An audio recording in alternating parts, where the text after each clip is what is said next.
How far up are the clouds? Where do planes fly?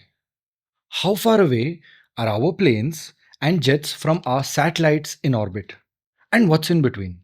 Also, how high do you need to go in the atmosphere in an Iron Man suit before you run out of oxygen? These are essential questions that a good understanding of the layers of our atmosphere can answer.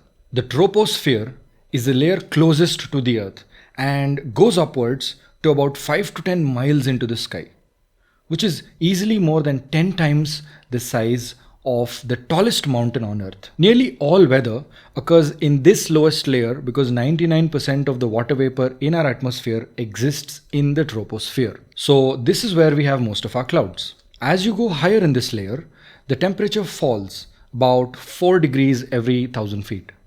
The temperature falls up to minus 70 degrees Fahrenheit until the tropopause, which is a thin layer separating the troposphere from the next layer of the atmosphere, the stratosphere. The second layer of the atmosphere is more than twice as big as the first. Here you can find all our planes and jets flying in the lower levels to avoid the weather and turbulence from the first layer. The temperature here slowly starts to go back up because of the solar radiations and harmful UV radiations that are contained and reflected here by the ozone gases.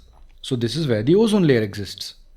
Higher up, the atmospheric pressure falls to 1 millibar, making it very difficult for us to breathe in our DIY Iron Man suit without critical upgrades. Here we have the third or mid layer of the atmosphere, the mesosphere.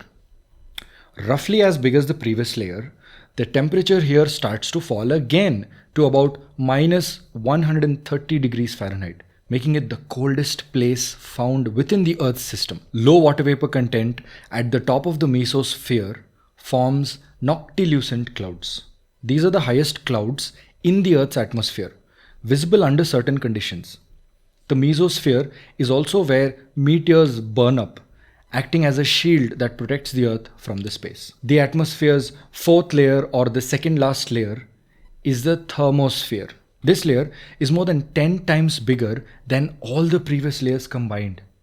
Here, the temperature starts to go back up again from 2700 degrees Fahrenheit all the way up to 5000 degrees Fahrenheit, because this is the first layer of the atmosphere to encounter the sun's rays. If you're guessing nothing could exist here, you'd be wrong, because this is where the space shuttles need to cross to enter space.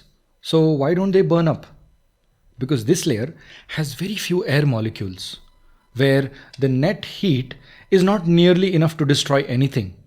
Actually, because of this, the thermosphere feels very cold. The last layer of the atmosphere, the exosphere, is not well defined. It transitions the Earth's atmosphere between the thermosphere and space. Here, you will find the Earth's satellites and the International Space Station. Those of you who have studied the layers of our atmosphere in school or elsewhere might find that I might have missed mentioning two essential regions in our atmosphere. Can you name them in the discussion section below? See you in the next chapter, where we talk about seasons.